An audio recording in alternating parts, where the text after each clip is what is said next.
आएंगे छोटे उद्योगपतियों से जो छोटे छोटे कारोबार चलाते हैं, लेकिन इस सरकार ने तो उनको भी खत्म कर डाला। सोचिए, पहले नोटबंदी लाए और जो छोटे दुकानदार हैं, यहाँ जो तमाम छोटे छोटे बिजनेस हैं, सबसे ज्यादा नुकसान नोटबंदी का किसने झेला? उन्होंने झेला। फिर कोविड आया, कोरोना, फिर से उन्होंने नुकसान झेला। अब सरकार के दायित्व होता है कि आप नुकसान झेल रहे हैं, आपकी मदद करें। मदद नहीं हुई, ऊपर से जीएसटी आ गई। जीएसटी क्या है? जीएसटी वो टैक्स है जिससे छोटे दुकानदारों और छोटे बिजनेसों के नाक में दम कर दिया। वो टैक्स है जो आप हर छोटी सी छोटी चीज पर आप देते हैं। चाहे देश का किसान हो, डीजल, पेट्रोल, खाद, सब पे जीएसटी, ट्रैक्टर जीएसटी, हर चीज पे जीएसटी। चाहे आप दिवाली आ रही है, आपको कुछ खरीदने, धनतेरस आएगा, आपके त्योहार है, आप कुछ खरीदना चाहते हैं, दुकान जाना चाहते हैं, त्योहार को मनाना चाहते हैं, आप जो भी चीज खरीदेंगे उसमें आज जीएसटी है। और जीएसटी वो टैक्स है जिससे महंगाई बढ़ती चली जा रही है। महंगाई इतनी बढ़ रही है कि जब आपको दुकान जाना पड़ता है, कुछ खरीदना पड़ता है, तो ये डर लगता है दिल में कि भाई मैं खरीद भी पाऊंगी। कि आपको अगर घर के लिए कोई आ रहा है, घर पे मेहमान आ रहा है, खाना बनाना है, कुछ आसपास लोग आ रहे हैं, तो मन में आप सोचते होंगे कि ये 2-3 चीजें बनाऊंगी। दुकान जाए, जब कांग्रेस की सरकार थी, कि देखेंगे सचिन सेंचुरी पहले मारेगा वर्ल्ड कप में या प्याज सेंचुरी मारेगी, कहते थे ना। अब मैं उनसे पूछना चाहती हूँ कि विराट ने तो सेंचुरी मार ली, प्याज की भी सेंचुरी हो गई, सरकार आपकी है, आप क्या बोलते हो? अब तो मुंह बंद हो गया, अब कोई सड़क पे उतर नहीं रहा है गैस के सिलेंडर को लेकर, क्योंकि जो सिलेंडर 400 में मिल रहा था उसे अब 12 से 1400 में दे रहे हैं।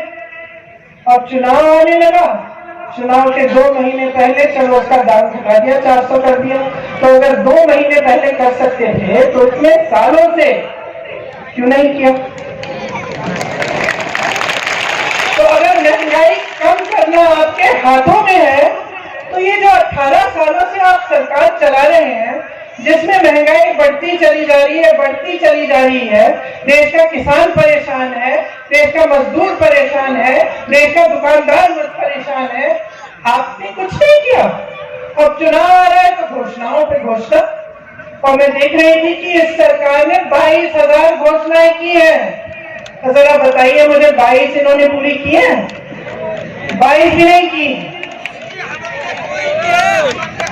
तो ये जा रहे हैं उसके बेटे, और जिनके बेटे जवान बनने के लिए तैयारी किए, खूब उन्होंने संघर्ष किया कि हमारी भर्ती हो जाएगी, उनके लिए ये स्कीम ले आए, अग्निवीर की स्कीम, कि 4 साल करो सेना में काम और फिर घर लौटो।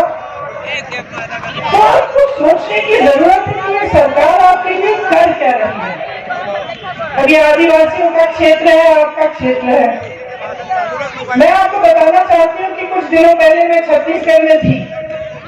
छत्तीसगढ़ में कांग्रेस की सरकार है और मुझे गर्व होता है इस चीज को कहने में, और सब जगह मैं कहती हूँ कि जहां भाजपा की सरकार है, जहां भाजपा की सरकार है, उन प्रदेशों में जो देश की और प्रदेश की संपत्ति है, मतलब जो आपका पैसा है, वो आपसे छीन के, देश के गरीब से छीन के, देश के किसान से छीन के, देश के मिडिल क्लास से छीन के बड़े बड़े उद्योगपतियों को दिया गया है। और छत्तीसगढ़ में जहां कांग्रेस की सरकार है, वहां आपकी संपत्ति वापस आपकी जेब में डाली गई है।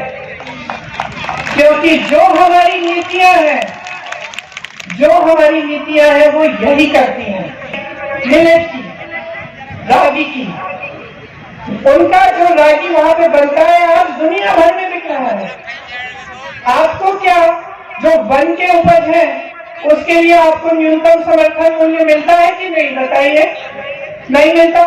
छत्तीसगढ़ में 67 वन उपज के लिए न्यूनतम समर्थन मूल्य मिल रहा है। धान के लिए सबसे ज्यादा पूरे देश में 2400 रुपए से ज्यादा मिल रहा है छत्तीसगढ़ में। तो आगे बढ़ाया गया है। सबसे बड़ा जो आदिवासी संस्कृति का जो मेला लगता है इंटरनेशनल, पूरे दुनिया भर के जो आदिवासी लोग हैं वहां आते हैं, वो छत्तीसगढ़ में आज लगता है। और आपकी संस्कृति को आगे बढ़ाने के लिए क्या नहीं किया। यहाँ आवारा पशु की आपकी समस्या है कि नहीं है? खेत चलते हैं आवारा पशु। अच्छा, ये जो समस्या है ना कि रात को दिन में जो आवारा पशु घूम के आपके खेत को चल जाता था, ये बहुत बड़ी समस्या थी छत्तीसगढ़ में।